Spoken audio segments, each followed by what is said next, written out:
জীবন যেখানে যেমন আরিফ আজাদের এক গল্প সম্ভার। বইটি 14টি গল্প দিয়ে সাজানো হয়েছে। সবগুলো গল্পই আপনাকে ভাবাবে। আমি নিশ্চিত করে বলতে পারি সবগুলো গল্পই আপনাকে ভাবাবে, চিন্তায় ফেলবে। বইয়ের প্রথম গল্প অশ্রু ঝরার দিনে। কোনো মানুষকে অলক্ষণী, অপয়া এরূপ ভাবার কুসংস্কারকে গড়িয়ে দেওয়া হয়েছে এই গল্পের মাধ্যমে। বইয়ের দ্বিতীয় গল্প এই প্রেম ভালোবাসা। স্বামী স্ত্রীর একে অপরের প্রতি গভীর ভালোবাসার সমূহ ফুটে উঠেছে এই গল্পে। তৃতীয় গল্প আসমানের আয়োজন। যে আল্লাহ তাআলার উপর ভরসা করে তার রিজিক কোত্থেকে যে আল্লাহ তাআলা মিলিয়ে দেবেন তা কল্পনাতীত। এই থিওরির উপরই অসাধারণ এই গল্পটি সাজানো হয়েছে। গল্পে জমিরুদ্দিন নামে একজন লোক টুপি তৈরি করে তা বিক্রি করত এবং তা দিয়ে তার সংসার চলত।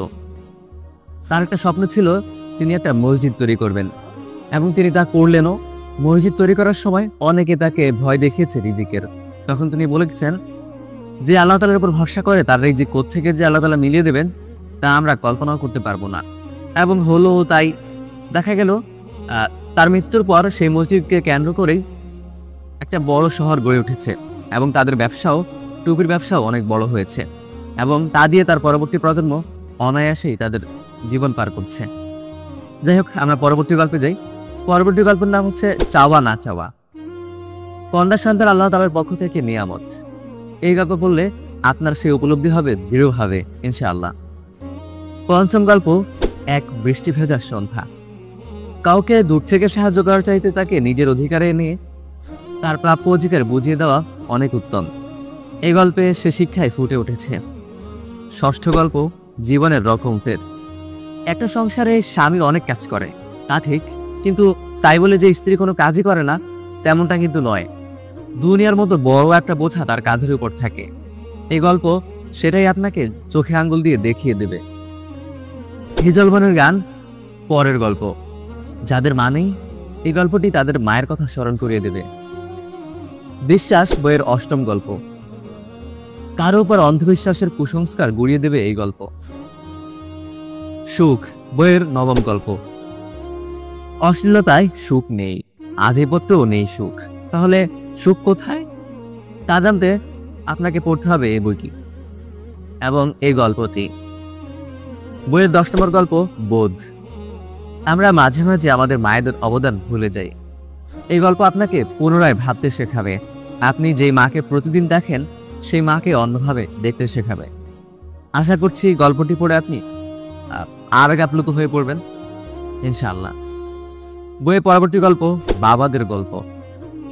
আচ্ছা, বলতে পারেন সন্তানের শখ পূরণের জন্য বাবাদের চেষ্টা কেমন হয়? হয়তো আপনি বলতে পারবেন, না বলতে পারলে আপনাকে পড়তে হবে এই গল্পটি। 12 টু লেট জীবন। জীবন জীবনের মতোই চলে। দীর্ঘদিনের লালিত এবং কাঠফাটা পরিশ্রম করে অর্জিত স্বপ্ন পূরণ হওয়ার পরও জীবন আপনাকে তার বাস্তবতা দেখাতে গিয়ে সেই স্বপ্ন ভেঙে ফেলতে মোটেও দ্বিধা করবে না। এই গল্পে তারই প্রমাণ মেলে। 13 মহিয়সী। বইয়ের সবচেয়ে বড় গল্প এটা। একজন মা, প্রতিদিনই আমরা যাকে দেখি কিন্তু হয়তো কখনোই তার অবদানের দিকে তাকাই না। আমরা জগতে কত মহিয়সী নারী তো খুঁজি, অথচ দিন শেষে খুঁজে দেখা যাবে আমাদের ঘরেই মহিয়সী নারী রয়েছেন। এবং বইয়ের শেষ গল্প সফলতার সমাচার। আচ্ছা, প্রকৃত সফলতা কিসে?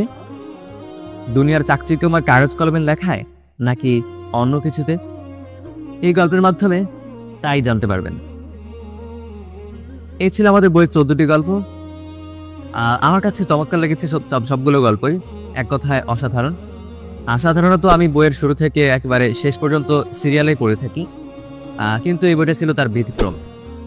আমি যখন সূচিপত্র খুললাম তখন তা দেখে বুঝতে গেলাম একটা গল্পের সাথে আরেকটা গল্পের সম্পর্ক নেই। 14টা গল্প স্বতন্ত্র গল্প, তাই যখন যে গল্প মনে চেয়েছে সেটাই পড়েছি। সেজন্য অলমোস্ট 3 দিন লেগেছে বইটা পড়তে আমার, এবং বলতে পারি ভারী উপভোগ করেছি বইটা পড়ে আমি। যাই হোক, বই পরিচিতি শুরুতে বলেছি, আবার বলছি। বইয়ের নাম জীবন যেখানে যেমন। লেখক আরিফ আজাদ। পৃষ্ঠা সংখ্যা 146।